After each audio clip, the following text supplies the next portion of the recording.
আমি প্রথম স্বামী হারাইছি, দ্বিতীয় স্বামী হারাইছি, তৃতীয় স্বামীকে আমি আর হারাইতে চাই না। যাকে পাবো তাকে বুকের ভিতরে জাপটে ধরে রাখবো। সে আমারে লাথি মারুক বা যাই বলুক, তার পাত ধারে যেন সারা জীবন পড়ে থাকতে পারি আমি। সুপ্রিয় দর্শক, আসসালামু আলাইকুম। সেকেন্ড প্রেমের গল্পটা শুনবো এবং সেকেন্ড বিয়ের গল্পটা শুনবো, যেটা শুরুতেই তিনি ভিডিওতে বলেছিলেন যে আসলে তাকে ছাড়া তার জীবনই চলে না। তো আসলে সেটা কিভাবে পরিচয় হলো, কেমনে পরিচয় হলো, কতদিন সংসার হলো, সেই কথাটাই আজ আমরা তুলে ধরবো আপনাদের সামনে। আপু, আসসালামু আলাইকুম। ওয়ালাইকুম আসসালাম ভাইয়া। আপনি তো এর আগে নিজের মুখে স্বীকার করেছেন যে আপনার স্বামীকে অবহেলা করেছেন, এই কারণে স্বামী বিভিন্ন খারাপ জায়গায় যেত, তাই তো? হ্যাঁ, ভিডিওতে স্বীকারোক্তি দিয়েছেন যে আপনার প্রথম স্বামীকে অবহেলা করেছেন, এই কারণে স্বামী বিভিন্ন খারাপ জায়গায় যেত, এই কথাটা তো আপনি বলেছেন, তাই না? হ্যাঁ। আচ্ছা, তো আসলে আপনার সেকেন্ড বিয়েটা প্রথম স্বামীকে ডিভোর্স দেওয়ার কতদিন পর বিয়ে হলো? 3 বছর পর। 3 বছর পর। পরকীয়া সম্পর্কটা তৈরি হলো কতদিন পর? 7 মাস। 7 মাস। আচ্ছা, এই যে 7 মাসের সময় দিয়ে আপনি পরকীয়া করা শুরু করেছেন, যেহেতু আপনি একটা স্বামীকে ডিভোর্স দিয়ে আসছেন, আর একটা ছেলের ওয়াইফ থাকা অবস্থায় আপনি সেই ছেলেটার সাথে সম্পর্ক জড়িয়ে গেছেন, আসলে 7 মাস কিভাবে আপনাদের প্রেমটা হলো সেটা একটু বলুন। আসলে ছেলেটার বউ ছিল, কিন্তু আকাশের দিকে না, একটু ক্যামেরার দিকে তাকিয়ে। ছেলেটার বউ ছিল, কিন্তু আসলে আমি জানতামই না। পরে 7 মাস সম্পর্ক করার পরে শুনলাম ছেলের বউ আছে। পরে তো মনে করেন আমি ঢাকা চলে আসি সোনিয়াল এসে মামার বাসা 4.5 মাস থাকি, কিন্তু ওই ছেলে খায় না, ঘুমায় না, গলায় দড়ি দেয়, এগুলো মানে যেখানে দেয় সেখান থেকে আমার ফোন দেয়। পরে আমি চিন্তা করলাম, আল্লাহ, একটা ছেলে আমার জন্য মারা যাবে, আমার ফোন নাম্বার তার কাছে আছে, তার ফোন নাম্বার আমার কাছে, যদি কোনো দুর্ঘটনা ঘটে ওর বাবা মা কিন্তু আমার ছাড়িয়ে দিবে না, কোনো একটা কিছু হবেই।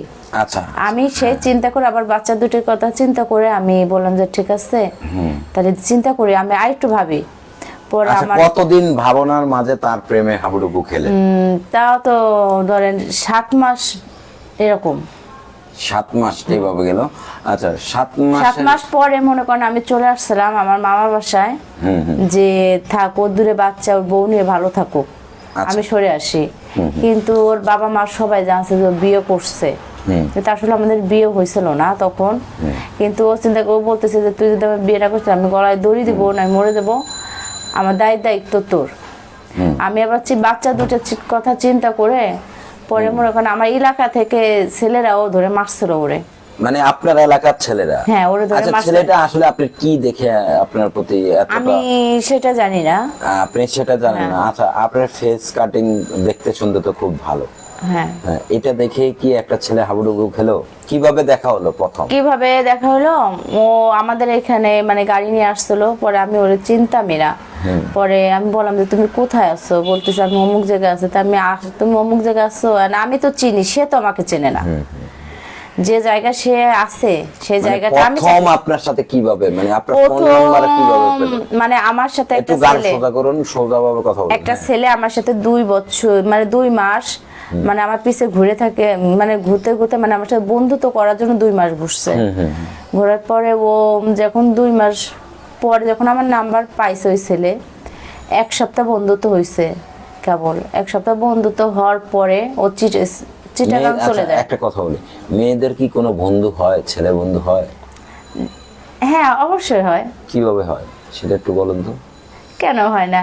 এক ক্লাসে পড়লে একসাথে বাড়ির আশপাশে। আমি তো যতটুকু জানি আমাদের দেশটা ইসলামিক দেশ, তাই তো? মেয়েদের একটা ছেলে বন্ধু হতে হতে কিন্তু এক পর্যায়ে তারা একজন একজনের উপর আকৃষ্ট হয়ে যায়। না, ওরকম কোন আকৃষ্ট নেই ওর পরে।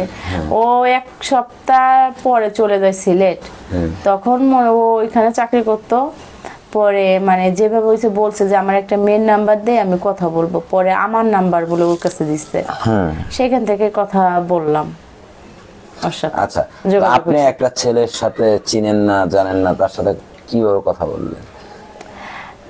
না, বলছে যে তোমার ফ্রেন্ড আমারে ফোন নাম্বার দিছে, তা আমি বললাম যে সব কিছু জিজ্ঞেস করছি, আপনার বউ ছেলে মেয়ে আছে কি না, কি ভালো মন্দ, বাড়ি কোথায়। বললো যে আমার বউ ছেলে মেয়ে নেই, আমার বাড়ি পাবনা। তারপর কি পরে করেছে?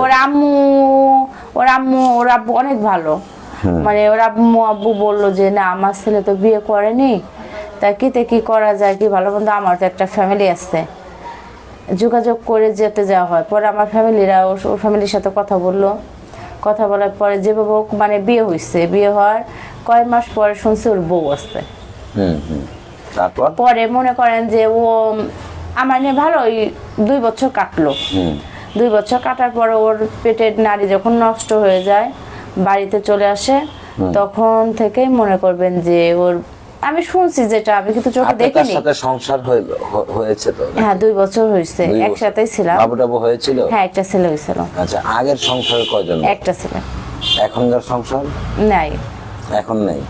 মানে এই স্বামীর সাথেও ডিভোর্স? কোন স্বামীর সাথে? এই এই স্বামীর second- সাথে হয়েছে কি, স্বামীর সাথেও ডিভোর্স হয়ে গেছে, মানে ওর ওয়াইফ পরে আমি শুনছি কিন্তু আমি কখনো দেখিনি, শুনছি তাবিজ করে রেখে দিছে, মানে আমাদের কোনো খোঁজ খবর নাই না, মানে ডিভোর্স 2 কি বছর আপনি দিয়েছেন না ওই ছেলে দিয়েছে? আমি দিছি, মানে 2 বছর কোনো মানে খোঁজ প্রথম নেই। স্বামীকেও তো আপনি ডিভোর্স দিয়েছেন, হ্যাঁ মানে 2 বছর সেকেন্ড কোনো স্বামীকেও তো আপনি ডিভোর্স দিয়েছেন। হ্যাঁ না, প্রথম স্বামী আমাদের দুজনের ভিতরে হয়েছে। মানে ও যাই হোক, আপনি ভালোবাসেন না তাকে, আপনি সেভাবে আর মানে প্রথম ই স্বামীর করেননি। থেকে মানে মনে হয় আমাদের এই থানা থেকেই সবকিছু হয়েছে। আচ্ছা, সেটা বুঝতে পারছি।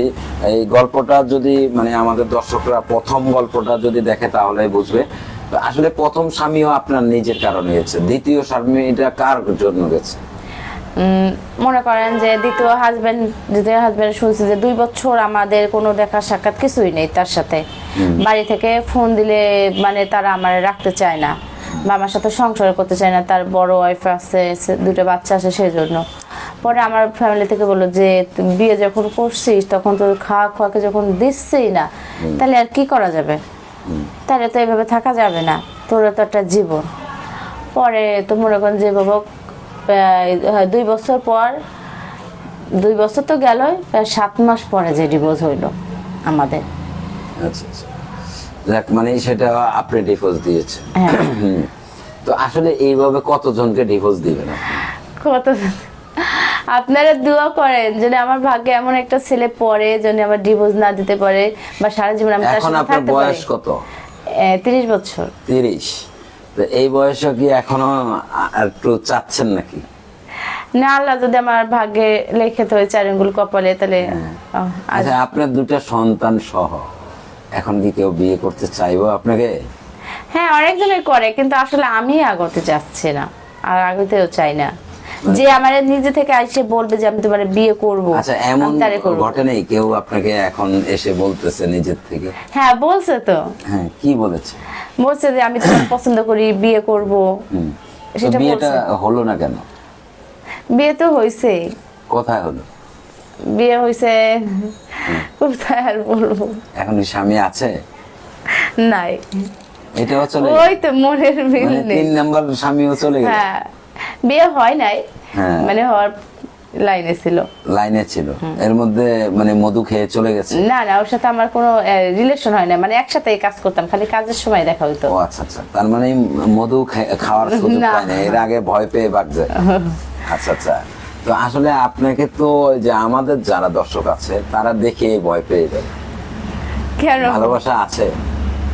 আমি সত্যি আমি সংসার করতে চাই, যে কেউ একটা ভালো একটা ছেলে যদি আইসে আমার সাথে সংসার করে, বা আমি শ্বশুর শাশুড়ি থাকুক, আমি চাই যে আমার একটা সংসার হোক, শ্বশুর শাশুড়ি দেও থাকুক, আমি সবার সেবা করতে সেটা কি চাই। বিবাহিত না অবিবাহিত সব? না আমার এমন হচ্ছে যে তার বউ আছে, মরে গেছে, বা 2টা বাচ্চা আছে, এরকম কেউ থাকলে হ্যাঁ, কি আমার মানে আমি তারে বিয়ে করতাম। আচ্ছা, মাঝে মাঝে দেখি আপনার গালে টোল পড়ে। হ্যাঁ, তো আসলে যাদের গালে টোল পড়ে তারা তো স্বামীকে অনেক বেশি আদর করে, তাই না? হ্যাঁ তো এত আদরের মাঝেও স্বামী কেন চলে যায়? সেটা তো আমি বলতে পারতেছি না। আমার মনে হয় আপনার মাঝে কোনো একটা ভেজাল আছে। সেটাও জানি আমার মাঝে কিসের ভেজাল, আমার মাঝে কোনো ভেজালই নেই।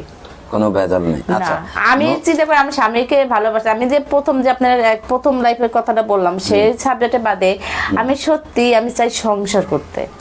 সত্যি চান সংসার হ্যাঁ করতে? সংসার করতে চাই। মানে প্রথমে চান নাই, সেকেন্ড বারে হ্যাঁ, চেয়েছেন? মানে মনে করেন প্রথম লাইফে তো আমি ছোট ছিলাম, বুঝতাম না সংসার জীবনটা কি, ভালো মন্দ সেটা তো আমি বুঝতেই পারতাম না।